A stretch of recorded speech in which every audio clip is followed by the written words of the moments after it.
Assalamualaikum warahmatullahi wabarakatuh. Bismillah, alhamdulillah, la haula wala quwata illa billah. Segala puji bagi Allah Azza wa Jalla yang telah menghiasi kita dengan ilmu dan adabnya. Salawat serta salam semoga senantiasa terlimpahkan kepada Nabi besar kita, Nabi Muhammad SAW dan keluarganya.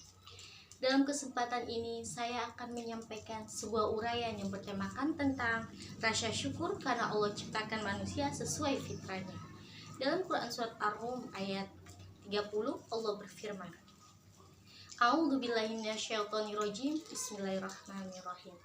Wa aqim wajhaka lid-dini hanifa fitratallahi allati fataran nasa 'alaiha la tabdila li khalqillah dzalikad dinul qayyim walakin aktsarun nasi la ya'lamun.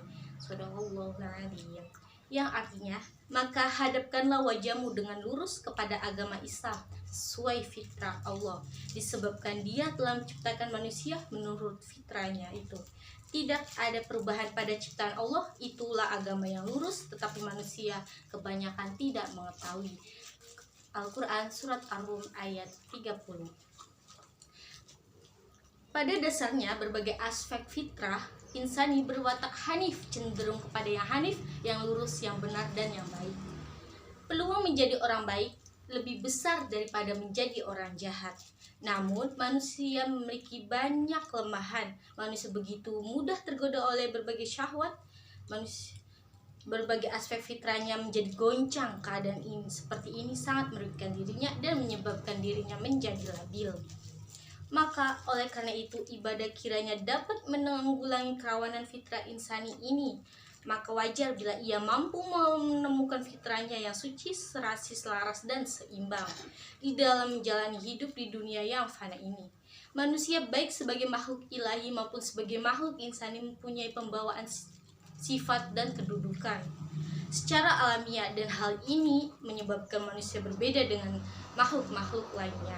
Sebagai makhluk ciptaan Tuhan, manusia mempunyai pembawaan serba ganda, baik dari segi pembawaan kodratnya, sifat kodratnya, dan kedudukan kodratnya. Secara kodratnya, manusia mempunyai dua unsur pembawaan, yaitu jasmani dan rohani. Dan manusia mempunyai dua sifat, yaitu sifat sosial dan sifat individual.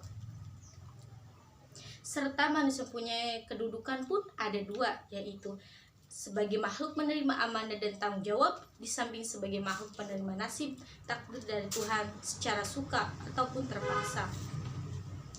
Pembawaan sifat dan kedudukan yang serba ganda itu melekat pada diri manusia, seolah-olah memperlihatkan pola perilaku dan eksistensi hidup yang saling mandiri secara terpisah. Namun pada hakikatnya kesempatan itu menyatu dan berpadu dalam dirinya secara utuh. Kesemua itu adalah dui tunggal secara alamiah dan bahkan kebinekaan yang bersarwa tunggal seperti kemanunggalang rasa manis di dalam madu. Yang pertama, manusia secara pembawaan kodratnya terdiri dari unsur jasmani dan rohani. Begitu manusia lahir keluar dari alam rahim memasuki alam dunia, jasmaninya nampak dan rohani pun menyertai, sehingga bayi yang lahir itu dinyatakan hidup dan menangis. Tubuhnya berasal dari materi dan mempunyai kebutuhan hidup kebendaan, sedangkan rohaninya bersifat imateri dan mempunyai kebutuhan spiritual. Yang kedua, manusia secara sifat kodratnya terdiri dari sifat sosial dan sifat individual. Individu artinya keakuan atau anania, seperti pernyataan, ini rumahku, ini mobilku, ini kebunku, saya kaya karena saya hemat, saya pintar karena saya rajin, saya sukses karena saya semangat pantang menyerah, dan saya sehat karena saya disiplin dan berolahraga, dan sebagainya. Sedangkan sifat sosial artinya kebersamaan, kekitaan atau anania. Alhamdulillah kami punya rumah dibangun oleh tukang batu, tukang kayu, dan banyak lagi yang lainnya yang terlibat di dalamnya, sehingga terwujudlah bangunan yang besar, kuat, indah, permanen, dan sedap dipandang oleh mata. Hingga timbul rasa sosial, suka memberi, suka menolong kepada sesama manusia, karena semua bisa terwujudkan karena kebersamaan, dan menimbulkan rasa syukur yang mendalam kepada Allah Subhanahu wa Ta'ala atas karunia yang kami diberi kesehatan kesehatan, kemampuan, kemudahan sehingga kami bisa seperti ini. Semua atas rezeki yang Engkau limpahkan kepada kami. Terima kasih ya Allah, Tuhan alam semesta. Yang ketiga, manusia secara kedudukan juga ada dua. Ada sebagai makhluk penerima amanah dan tanggung jawab, di samping itu ada juga sebagai makhluk penerima nasib takdir Tuhan, baik suka maupun terpaksa.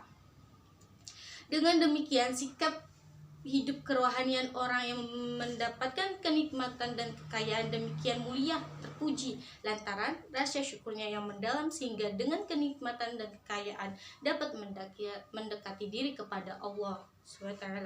Begitupun orang mendapatkan cobaan, ujian, kesulitan, penderitaan, kemiskinan, kesengsaraan, sikapnya demikian terpuji lantaran sikap tabah dan sabar, tidak berkeluh kesah, bahkan semakin mendekat diri kepada Allah SWT.